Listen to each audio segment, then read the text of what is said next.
Les bendigo en el nombre de Jesús el Cristo. A veces no sabemos cómo tenemos que vivir nuestra vida de fe.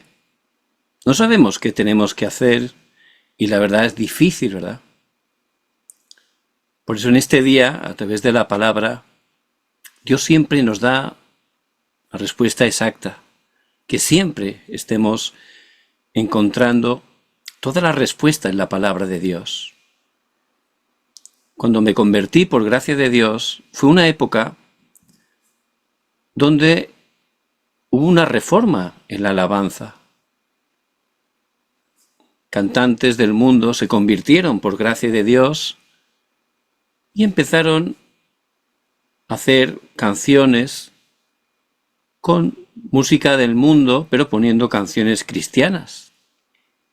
Y la verdad, eso fue una revolución. Muchos de ellos se hicieron famosos, muchos eran pastores, incluso Dios levantó iglesias muy grandes a través de sus vidas. Luego, no solo cambiaron la alabanza, también empezaron a poner sus pensamientos en muchas doctrinas. Pero ¿cuál fue el resultado? Muchos cayeron de la fe. No sabían muy bien en qué creían. Desgraciadamente tuvieron problemas familiares graves. Incluso iglesias cerraron sus puertas. ¿Por qué? Porque no habían podido salir de su pensamiento antiguo, ¿verdad? Y lo mezclaron. No funciona, ¿verdad? Tiene que ser solo conforme a la palabra de Dios, que es la verdad. Y es lo que le pasaba al pueblo de Israel. Ellos fueron liberados milagrosamente de la esclavitud de Egipto. Eran libres, pero realmente, aunque ya no eran esclavos, no salieron de la oscuridad. Ese era el problema. Seguían teniendo sus propios pensamientos, sus propios estándares, sus propios moldes. Por eso, todo el día estaban quejándose, viendo todo a su manera, protestando continuamente, y querían tener su propio camino. Por eso en el pasaje de hoy es bien importante. Dios, a través de Moisés, los lleva delante del monte Sinaí, y allí les da los 10 mandamientos, el pacto, la palabra de Dios, porque solo con la palabra de Dios, que es viva y eficaz, podemos sanarnos, podemos romper lo que es nuestro y alinearnos a la palabra y a la manera de Dios. Y es lo que necesitamos, esa sanidad a través de la palabra.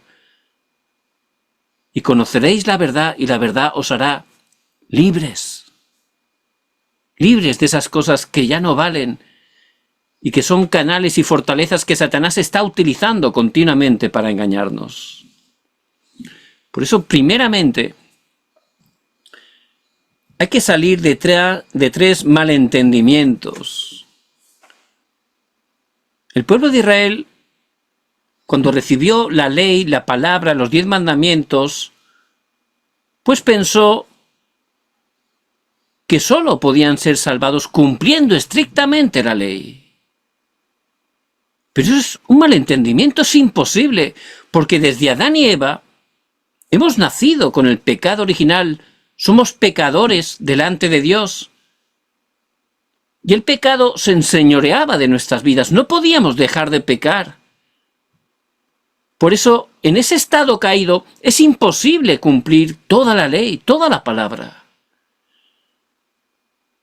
Por eso Pablo dice en Romanos 3:20 que la ley fue dada como un espejo para que nos demos cuenta precisamente que somos pecadores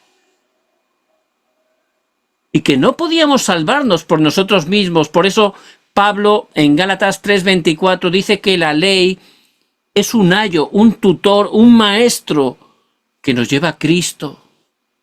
Porque al ver nuestra realidad, al ver que somos absolutamente incapaces por nosotros mismos de salvarnos, ahí es cuando vemos que Cristo es el único y suficiente Salvador y podemos ir a Cristo. Porque la salvación es por gracia a través de la fe, porque es un don de Dios, no por obras para que nadie se gloríe. Por eso en este pasaje, después de darle la ley, los 10 mandamientos, en el versículo 24 les dice que construyan un altar. ¿Por qué? Porque la ley en sí mismo no salva, hay que ir a hacer ese sacrificio en el altar que está apuntando a Cristo. Hay que salir de ese malentendimiento. Por eso venían desastres continuamente al pueblo de Israel, porque tenían ese malentendimiento. ¿Cuál es el segundo? Después de creer en Cristo, la iglesia temprana, la iglesia primitiva, muchos de ellos, que eran judíos de nacimiento, pues empezaron a decir que la salvación no era solo por la fe en Jesucristo, era también a través de cumplir toda la ley, es decir, creer en Cristo y cumplir la ley. Había que hacer las dos cosas. Pero eso es incorrecto, ¿verdad? Por eso, cuando Pedro, guiado por el Espíritu Santo, fue a casa de Cornelio, ese centurión romano, y les predicó el Evangelio y recibieron la salvación, muchos de los miembros de la iglesia de Jerusalén se enfadaron. Hicieron un concilio, porque Pedro había entrado a casa de un gentil. Eso no es lo que decía la ley. En vez de estar contentos porque Dios había obrado y había salvado a esas personas, ellos estaban amargados, ¿verdad? Incluso en Antioquía, Pablo tuvo que reprender públicamente a Pedro porque él estaba cayendo también en ese malentendimiento. Pero Pablo lo explica muy bien en Romanos 1:17, mas el justo por la fe vivirá.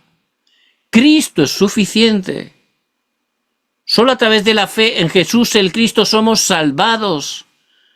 No es solo a través de la fe y luego aparte hay que cumplir la ley. No, solo a través de la fe es suficiente para salvarnos. ¿Y cuál es el tercer malentendimiento? Bueno, ahora, por gracia de Dios, como he creído en Cristo, como Cristo ha consumado todo, como soy hijo de Dios, ya puedo vivir como quiera. Ya no importa que tenga errores, que peque, no pasa nada, ya soy salvo para siempre. Eso es un malentendimiento, no es lo que dice la palabra. La salvación es solo por fe, pero es salvo para las buenas obras que Dios tiene preparadas, como dice Pablo en Efesios 2:10. Una vez soy salvo, por supuesto, tengo que vivir conforme a la palabra, tengo que obedecer la palabra, porque a través de la palabra puedo estar llevando una vida que glorifique a Dios, puedo vivir una vida en santidad, que pueda estar levantándome como un testigo para proclamar el Evangelio. Por eso Santiago dice que si la fe no tiene obras, está muerta. Porque si uno de verdad se ha salvado, lo normal es que esa persona quiera agradar a Dios, quiera cumplir la palabra, quiera seguir la palabra. Si uno dice que es salvo, pero continuamente busca el pecado continuamente, de manera objetiva, pues a lo mejor es que no ha recibido todavía la salvación. Porque un hijo de Dios salvo, el Espíritu Santo mora en su vida y por supuesto no somos perfectos, ni lo seremos hasta que vayamos al cielo. Pero tiene un corazón para agradar, para intentar seguir la palabra. Es algo normal. Por eso, hoy es un pasaje muy importante. El pueblo de Israel, que estaba totalmente atrapado en malentendimientos y estaba sufriendo, a pesar de tener ya esa salvación, el Señor les da el pacto. ¿Para qué? Para que pudieran ser sanados, pero también para que supieran cómo tenían que vivir. Una vida para glorificar a Dios. Y esa es la vida que tenemos que vivir. Por eso, ¿Por qué? Con el poder de Dios. Tenemos que estar cumpliendo la palabra de Dios. ¿Por qué tenemos que estar viviendo conforme a esos 10 mandamientos? Versículo 2. En el prefacio dice: yo soy Jehová tu Dios, que te saqué de la tierra de Egipto, de casa de servidumbre. Cristo nos escogió desde antes de la fundación del mundo. Cristo derramó su sangre para salvarnos. Él nos compró, Él nos redimió. Somos suyos. Él pagó un gran precio. Por eso somos de Cristo. ¿Cómo no vamos a obedecer su palabra? ¿Cómo no vamos a vivir conforme a su palabra para glorificarlo?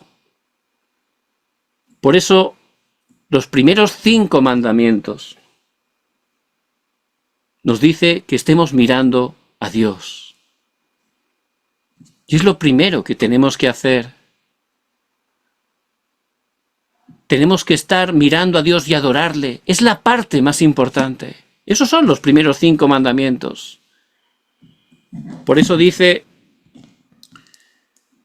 no tendrás dioses ajenos delante de mí. ¿Qué significa eso? Solo tenemos que adorar a nuestro amado Dios Trino. Solo Él es digno de alabanza. El segundo mandamiento: no te harás imagen, ni semejanza, ni idolatría. ¿Qué quiere decir? Tenemos que adorar a Dios Trino no a la manera de los hombres, sino en espíritu y en verdad. Es lo que quiere decir. No dirás el nombre del Señor en vano. ¿Qué quiere decir? Cuando estamos adorando a Dios Trino, cuando estamos dándole culto, hay que hacerlo con temor, con reverencia, con amor. Es lo que quiere decir. Cuarto mandamiento: guardarás el día de reposo. Significa que tenemos que tener nuestros tiempos definidos, nuestra prioridad para adorar, para dar culto juntos, como familia, de manera personal. Eso es lo que significa. Por eso nuestra manera de vivir es, en primer lugar, mirar a Dios. Hay que llevar una vida de adoración a Dios Trino, conforme a su palabra, poniéndolo como una prioridad en nuestras vidas. El quinto mandamiento: honrarás a tu padre y a tu madre. Quiere decir que las personas que están encima de nosotros, especialmente los padres, ellos son representantes de la autoridad de Dios. Por eso hay que honrarlos. Si no honramos a nuestros padres que podemos ver, ¿cómo vamos a honrar a Dios que es invisible? Por eso, miremos a Dios. Es lo primero que hay que hacer.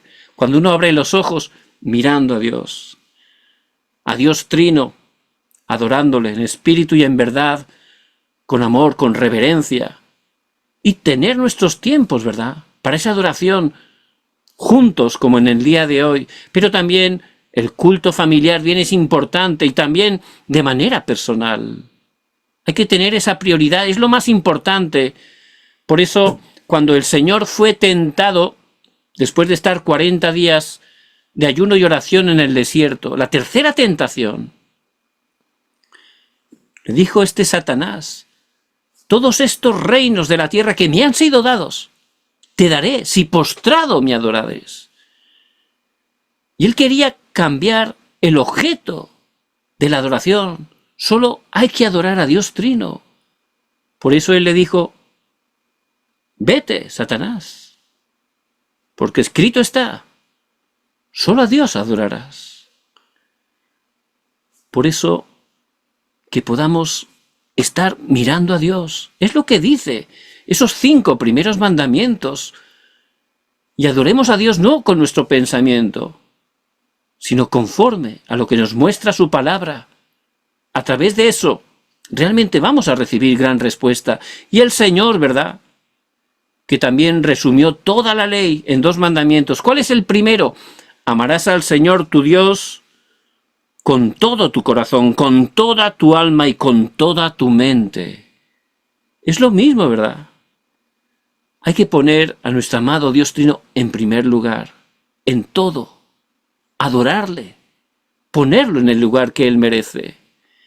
Y es lo que hicieron los hermanos de la iglesia primitiva. Por eso en Hechos 2:42 vemos que ellos tenían victoria en la adoración, en el culto. Luego, también todos los días en el templo y en las casas tenían ese tiempo de adoración. Y de manera personal, como aparece en Hechos 3:1, a la hora novena de la oración, Pedro y Juan subían al templo. ¿A qué? A adorar, a orar. Ellos realmente estaban siguiendo la palabra.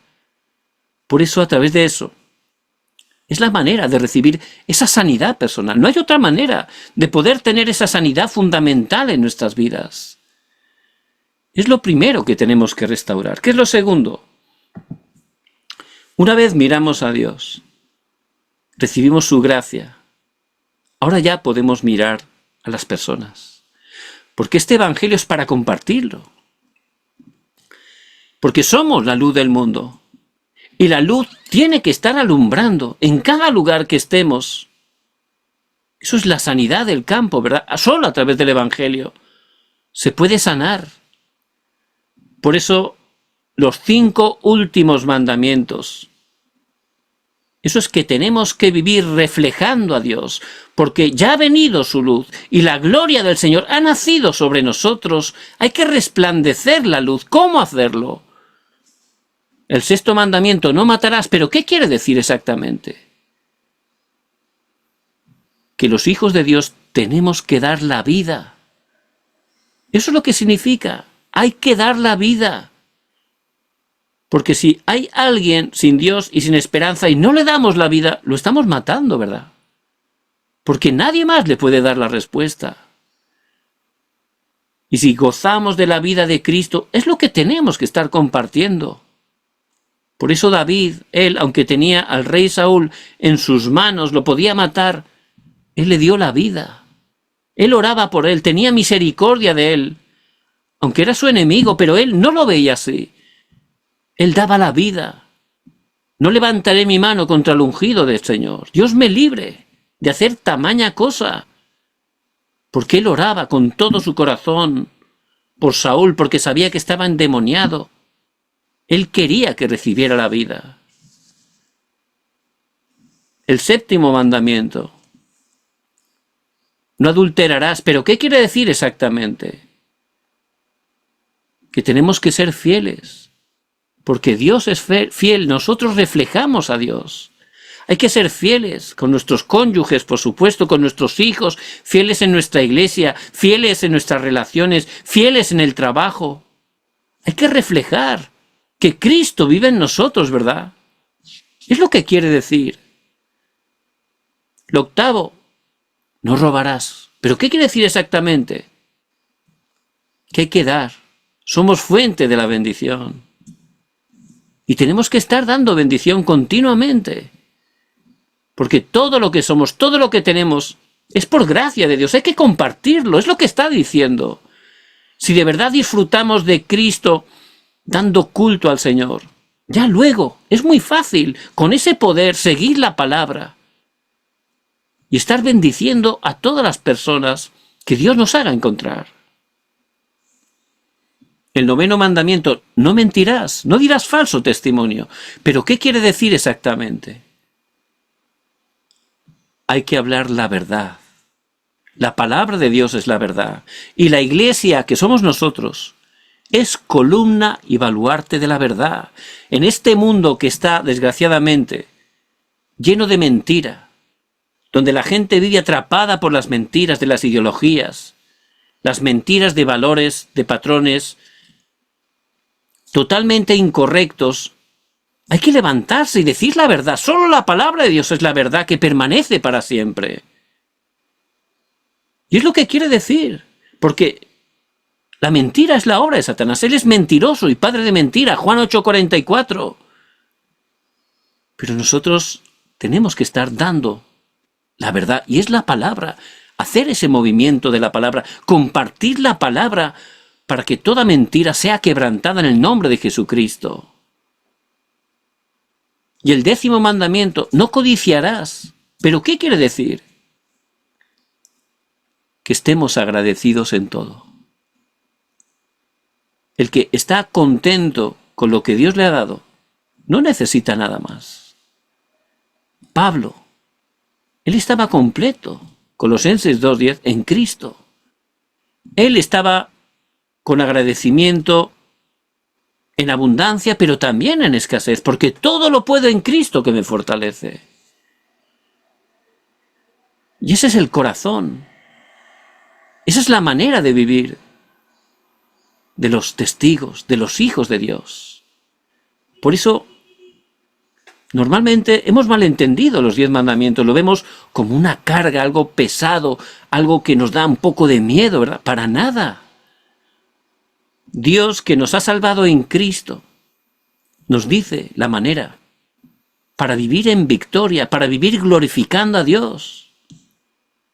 Por eso, los 5 primeros, mirando a Dios, hay que restaurar el culto y tener esa sanidad personal, porque el culto es poderoso. Y luego con ese poder hay que salvar el campo, hay que mirar a la gente, no para criticarla obviamente, para salvarla. Y tenemos que darles la vida, siendo fieles, dando bendición, proclamando la verdad y con agradecimiento. Por eso, el segundo mandamiento del resumen del Señor, ¿cuál es? Amarás a tu prójimo como a ti mismo. Es eso. Lo que querríamos que hicieran con nosotros, hay que hacerlo con los demás. Ahí se resume todo esto, ¿verdad? Bendiciendo a la gente, incluso al que nos ha hecho mal, levantando al que ha caído, dando la vida al que está muriendo. Es lo que Cristo hizo en su ministerio público y Él lo que está haciendo a través de nosotros, que somos la iglesia, su cuerpo, cuya cabeza es Él.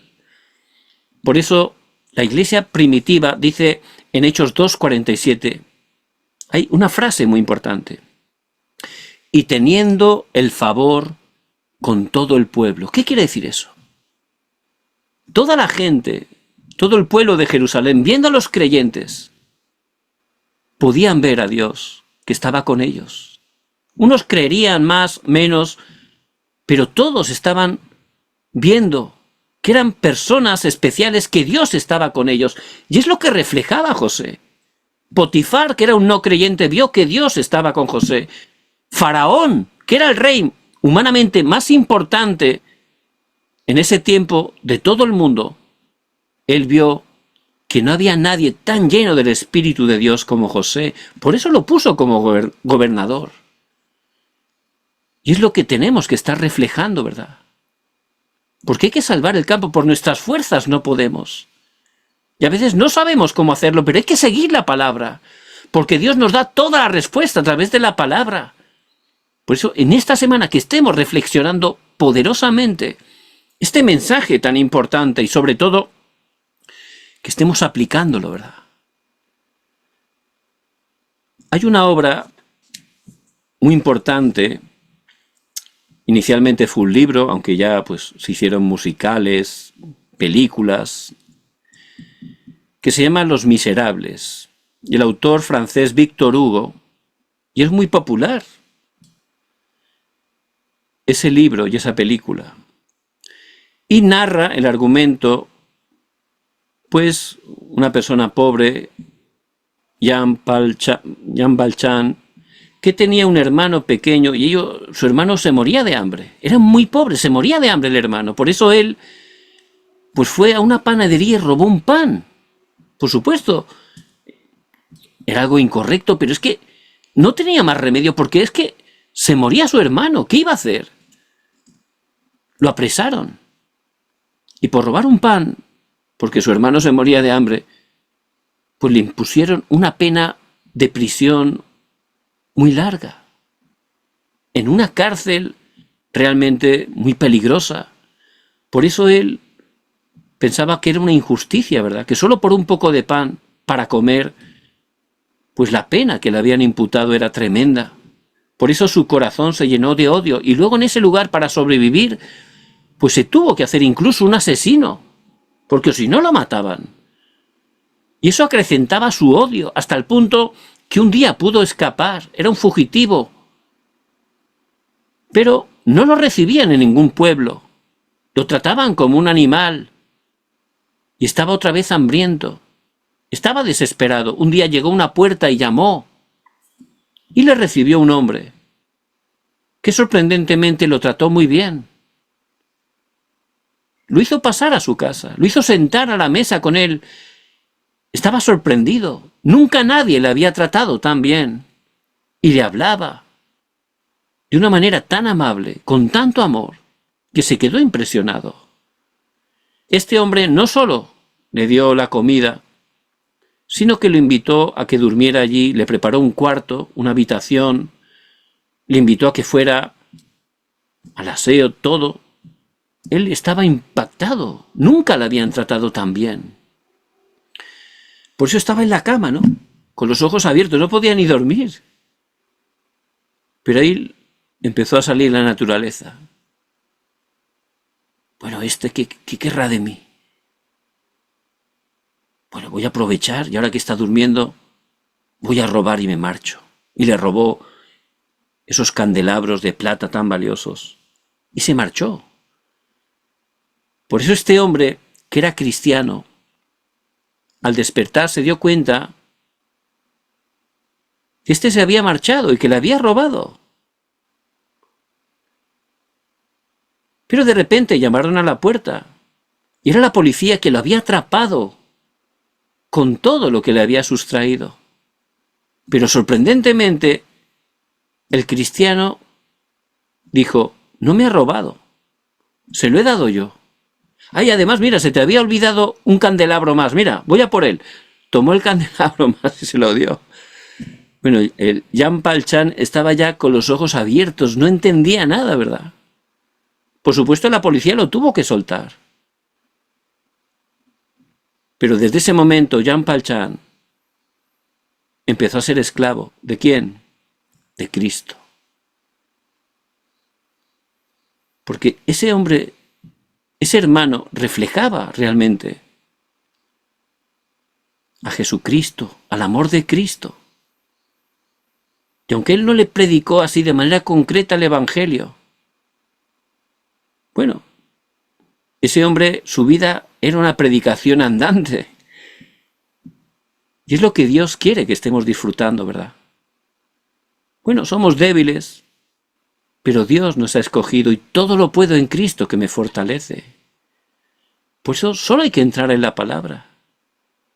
Hay que empezar a mirar a Dios, a restaurar la verdadera adoración como una prioridad para nuestras vidas. Luego, con ese poder, hay que mirar a las personas para poder ayudándoles, compartiéndoles, bendiciéndoles, reflejar esa salvación que hemos recibido, esa vida de Cristo que mora en nosotros. Por supuesto, también habrá oportunidades que tendremos que compartir el mensaje del Evangelio. Dios lo hará, Él nos guiará a través del Espíritu Santo, porque Dios tiene todo preparado para nosotros. No es nuestro esfuerzo, hay que disfrutar y entrar dentro de la palabra. Esa es la verdadera sanidad. ¿Y qué es lo tercero que se levantará? Ahí podremos mirar al futuro. Ese futuro será sanado. Dice en Deuteronomio 28:13 que si estamos dentro de la palabra, dentro de esos mandamientos, el Señor nos pondrá por cabeza y no por cola. ¿Qué quiere decir? El Señor nos levantará. José, siendo esclavo, fue levantado como un gobernador. Daniel, siendo cautivo, fue levantado como un primer ministro. Él testificó a 4 reyes. Pablo fue levantado y pudo proclamar a César. Le pudo compartir el Evangelio. Y si estamos disfrutando del Evangelio, para cumplir el deseo de Dios, Dios nos levantará. 100%. Son las obras que Dios va a levantar porque Él siempre cumple su palabra. Por supuesto, hay un horario, no se desanimen. Hay un tiempo para todo. La iglesia primitiva que estaba disfrutando dentro de la palabra que experimentó el cumplimiento de las 5 corrientes, y es lo que vamos a experimentar. Cada día veremos cómo la palabra se cumple, cómo Dios responde en nuestra oración, cómo Dios levanta las obras de evangelismo. Veremos cómo se levanta y se cumple la corriente de nuestro campo. Y también una nación, porque hay que cumplir la evangelización mundial, pero hay que empezar por una nación. Dios levantará las obras. ¿Y qué más obras se levantarán? Como se levantó en la vida de Moisés, que estaba dentro del pacto, se levantarán las obras maestras eternas, que quedarán como esos pasos de vida para salvar la siguiente generación. ¿Qué obras maestras eternas se levantaron a través de Moisés? El Pentateuco, los primeros 5 libros de la palabra, fueron escritos por Moisés inspirado por el Espíritu Santo. También dejó el arca del pacto, el tabernáculo, las 3 fiestas. Esos son señales de guía para las siguientes generaciones, para que puedan estar disfrutando del Evangelio, para que puedan ser salvadas, para que se puedan levantar para salvar sus épocas. Por eso, en este día, ¿cómo tenemos que vivir? Hay que estar alineándonos a la palabra de Dios. Ahí recibiremos sanidad de nuestros pensamientos. Eso es lo que hay que salir. Por eso que entremos, que empecemos a aplicar el pacto, a vivir dentro del pacto, disfrutándolo. Si disfrutamos de la adoración, Él nos da el poder para vivir conforme a su palabra, para encontrar esas buenas obras que Él tiene preparadas. Y por supuesto, en su horario, Él nos levantará. Él levantará esas respuestas a través de nuestras vidas. Porque la obra la hace Dios. ¿Cuál es la conclusión en este día? Que levanten esa torre de la palabra. Que entren dentro del pacto. La palabra de Dios es nuestra fuente suprema de autoridad. Siempre se cumple, es viva y eficaz. Orando con la palabra, podremos ir por ese itinerario que Dios tiene preparado y veremos cómo se cumple. Y se levantarán esas señales de guía que levantarán ese avivamiento en cada lugar donde Dios nos envíe. Les bendigo en el nombre de Jesús el Cristo, que puedan tomar esta palabra tan importante que Dios nos da por su gracia y que Él va a cumplir en sus vidas y en sus campos.